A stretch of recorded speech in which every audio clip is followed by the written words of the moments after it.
Hi అండి, అందరికీ నమస్కారం. Welcome to my channel. ఈ వీడియోలో ప్రభుత్వ ఉద్యోగులకు సుప్రీంకోర్టు కీలక తీర్పు అంటే అప్డేట్ రావడం జరిగింది. సో దీనికి సంబంధించిన పూర్తి వివరాలు ఈ వీడియోలో తెలుసుకుందాము. వీడియో అయితే ఎక్కడే కానీ స్కిప్ చేయకుండా ఎండ్ వరకు చూసేయండి. అప్పుడు ఇన్ఫర్మేషన్ పూర్తిగా అర్థమవుతుంది. అలాగే ఈ వీడియో చూస్తున్న ప్రతి ఒక్కరు వీడియోకి లైక్ చేయండి ఫ్రెండ్స్. ఈ వీడియోని తోటి ఉద్యోగ ఇన్స్టా మిత్రులతో అయితే షేర్ చేయండి. కొత్తగా మన ఛానల్ చూస్తున్న వారు ఇంకా ఎవరైనా సబ్స్క్రైబ్ చేసుకోకపోతే వెంటనే మన ఛానల్ అయితే సబ్స్క్రైబ్ చేసుకోండి. సబ్స్క్రైబ్ చేసుకోవడం వల్ల నేను చేసే ప్రతి ఒక్క వీడియో మీ వరకు రీచ్ అవుతుంది. ఇక ఆలస్యం చేయకుండా వివరాల్లోకి అయితే వెళ్ళిపోదాము.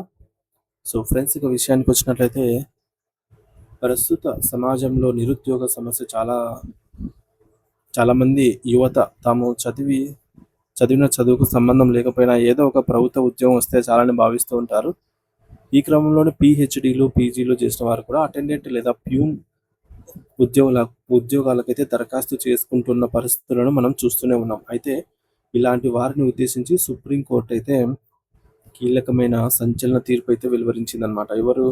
సో 10th అర్హత ఉన్న పోస్టుకు పిహెచ్డి వాళ్ళు కానీ లేదంటే బీటెక్ వాళ్ళు కానీ యూజీ ఆర్ పీజీ ఇటువంటి వారు అప్లై చేసుకోకూడదు అని చెప్పేసింది కోర్టు. ఎందుకంటే ప్రభుత్వ ఉద్యోగుల నియామకాల్లో నిర్దేశించిన విద్యార్థుల కంటే ఎక్కువ చదువుకున్న వారు, అంటే 10th అయితే పీజీ చేసిన వారికి, సో ఈ విధంగా ఎక్కువ చదువుకున్న వారు ఆ ఉద్యోగాలకు అర్హులు కాదని సర్వోన్నత న్యాయస్థానం అయితే స్పష్టం చేసింది. అదేంటి, వారు 10th చదివే కదా పీజీకి వెళ్తారంటే ఇక్కడ ఒక విషయం అయితే దాగి ఉంది. అదేంటో చూద్దాము. సో దీని అర్థం ఏమిటంటే, ఒక ఉద్యోగానికి 10వ తరగతి అర్హత అని ప్రభుత్వం పేర్కొంటే ఆ ఉద్యోగానికి కేవలం 10వ తరగతి వరకు చదివిన వారిని మాత్రమే తీసుకోవాలి తప్ప డిగ్రీ పీజీ చేసిన వారిని అనుమతించకూడదని సుప్రీంకోర్టు తీర్పిచ్చింది. సో 10th అంటే అప్ టు 10th వరకు చదివిన వాళ్ళు మాత్రమే ఎలిజిబుల్ అవుతారు. సో ఈ నిర్ణయం రాష్ట్ర వ్యాప్తంగా మరియు దేశవ్యాప్తంగా ఉన్నటువంటి లక్షలాది మంది అభ్యర్థులపై ప్రభావం చూపనుందన్నమాట. ఈ సంచలన తీర్పుకు నేపథ్యం ఏంటంటే, తమిళనాడులో ఒక బ్యాంకులో తాత్కాలిక ప్రాతిపదికన అటెండెంట్గా పనిచేస్తున్న ఒక వ్యక్తిని బ్యాంకు యాజమాన్యం ఉద్యోగం నుంచి తొలగించింది. సో దానికి కారణం ఏమిటంటే, ఆ ఉద్యోగానికి కావాల్సిన అర్హత కేవలం 10వ తరగతి లోపు మాత్రమే అన్నమాట. కానీ ఆ వ్యక్తి ఇప్పటికే గ్రాడ్యుయేట్ అన్న విషయం బయటపడింది. జస్టిస్ అహసానుద్దీన్ సో ఈయన జస్టిస్ మాదేవన్తో కూడినటువంటి ధర్మాసనం ఈ కేసును అయితే విచారిస్తూ బ్యాంకు తీసుకున్నటువంటి నిర్ణయాన్ని సమర్థించింది. సో ఈ విషయంలో బ్యాంకు గ్రాడ్యుయేట్ను తీసివేయడాన్ని సుప్రీంకోర్టు సమర్థించింది. గతంలో మద్రాసు హైకోర్టు సదరు వ్యక్తిని తిరిగి ఉద్యోగంలోకి తీసుకోవాలని ఇచ్చిన ఆదేశాలను సుప్రీంకోర్టు పూర్తిగా రద్దు చేసింది. అయితే సదరు అభ్యర్థి తాను పట్టభద్రుడినేనని వాస్తవాన్ని దాచిపెట్టి కేవలం తక్కువ చదువుకున్న వారికే దక్కాల్సిన ఉద్యోగాన్ని అక్రమంగా పొందారు అని చెప్పేసి ధర్మాసనం అభిప్రాయపడింది.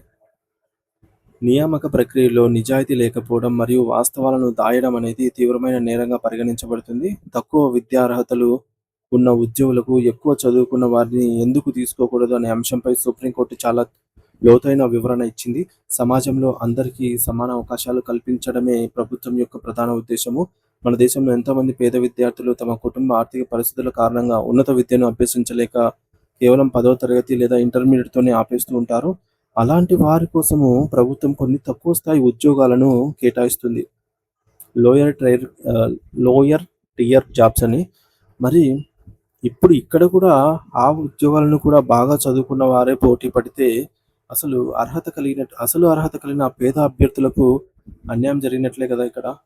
సో గ్రాడ్యుయేట్లు లేదా అంతకంటే ఎక్కువ చదువుకున్న వారితో 10వ తరగతి చదివిన వారు పోటీ పడలేరని, ఇది సహేతుకమైన సమానత్వ సూత్రానికి విరుద్ధమని కోర్టే పేర్కొందన్నమాట. సో ఈ జాబ్కు 10th అర్హత అంటే అంతకు మించి పీజీ వారు, యూజీ వారు, గ్రాడ్యుయేట్స్, అలాగే బ్యాచిలర్స్ వీరు వెళ్ళాల్సిన అవసరం లేదు. ఎందుకంటే ఆర్థిక పరిస్థితుల కారణంగా 10th వరకే చదువుకున్న వారికి ఆ పోస్టు దక్కడం న్యాయం అవుతుంది. సో వీళ్ళు పై స్థాయి దానిగా అప్లై చేసుకోవచ్చు, అక్కడ పోరాడొచ్చు, సో వాటికి సంపాదించుకోవచ్చు, ఆప్షన్ ఉంది వాళ్ళకి. కానీ 10th వాళ్ళకి ఇంకెక్కడ కానీ ఆప్షన్ లేదు. ఇది పోతే ఇంకా వేరే ఆప్షన్ లేదు. అలాగే యూజీ గాని, పీజీ గాని చదివిన వారితో వీరు పోటీ పడలేరు. ఎందుకంటే వీళ్ళ నాలెడ్జ్ 10థ్ వరకే ఉంటుంది. వీళ్ళు అప్‌గ్రేడెడ్ ఉంటారు. కాబట్టి వీళ్ళు చాలా స్పీడ్‌గా, ఫాస్ట్‌గా ఏదైనా ఆహ్, క్వెషన్ అండ్ ఆన్సర్స్‌కి సంబంధించి వీరు కొంచెం చురుగ్గా ఉంటారు కాబట్టి ఆహ్, ఎట్లా తిరిగి వీళ్ళకే జాబ్ వస్తుంది. సో, ఆ చిన్న చిన్న జాబ్‌లను గూడా వీరే తీసుకుంటే ఇంకా వీరి పరిస్థితి ఏమిటి అని జెప్పేసి కోర్టు నిర్ణయం తీసుకుంది. సో, ప్రభుత్వం అనేది ఒక ఆదర్శప్రాయమైన ఉపాధి కల్పన వ్యవస్థగా ఉండాలని న్యాయమూర్తులు వ్యాఖ్యానించారు. ఒక నిర్దిష్ట ఉద్యోగానికి నిర్ణీత అర్హతను నిర్దేశించేటప్పుడు దాన్ని తూచా తప్పకుండా పాటించాల్సిందే. ఒకవేళ ఎక్కువ చదువుకున్న వారిని అటెండెంట్ పోస్టులకు అనుమతిస్తే వారు భవిష్యత్తులో ఆ ఉద్యోగం పట్ల అసంతృప్తితో ఉండవచ్చు. లేదా మరో మంచి ఉద్యోగం రాగానే దాన్ని వదిలిపెట్టి గూడా వెళ్ళిపోవచ్చు. సో, ఈ పీజీ చదివిన వారు గాని, వారికే వచ్చిందనుకోండి 10థ్ అర్హత గల జాబు. సో, వారు వేరే జాబ్‌కి గూడా అప్లై చేస్తారనమాట. వాళ్ళకి వేరే జాబ్ వస్తే దీన్ని రాజీనామా చేసేసి వెళ్ళిపోతారు. మళ్ళా ప్రభుత్వానికి బర్డెన్ పడుతుంది. దీనివల్ల ప్రభుత్వ యంత్రాంగంలో అస్థిరత ఏర్పడుతుంది. అలాగే ఉన్నత విద్య చదివిన వారు తమకు మించిన అవకాశాల కోసం ప్రయత్నించాలి తప్ప సమాజంలో అట్టడుగున ఉన్న విద్యావంతుల అవకాశాలను లాక్కోకూడదని ధర్మాసనం హితవు పలికింది. ఈ తీర్పు ద్వారా సుప్రీంకోర్టు ఒక స్పష్టమైన సందేశాన్నయితే పంపింది. అర్హత లేని వారు కూడా అనర్హులే.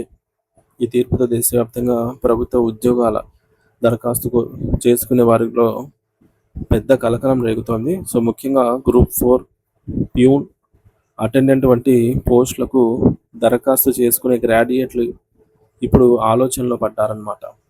తాము చదివిన చదువును దాచిపెట్టి ఉద్యోగం పొందితే భవిష్యత్తులో ఎప్పుడైనా అది బయటపడితే ఉద్యోగం కోల్పోయే ప్రమాదం ఉందని ఈ తీర్పు హెచ్చరిస్తోంది. కేవలం నిరుద్యోగం ఉంది కదా అని తప్పుడు సమాచారం ఇవ్వటం వల్ల జీవితాంతం ఇబ్బందులు పడాల్సి వస్తుందని న్యాయస్థానం అయితే స్పష్టం చేసింది. సో, నిజమైన అర్హత కలిగిన పేద విద్యార్థులకు మరియు తక్కువ చదువుకున్న వారికి మాత్రమే ఆయా ఉద్యోగాలు దక్కేలాగా చూడటం సామాజిక న్యాయం అని సుప్రీంకోర్టు పేర్కొనడం విశేషం. ఇది ఒక రకంగా ఎక్కువ చదువుకున్న వారికి షాక్ లాంటి వార్త.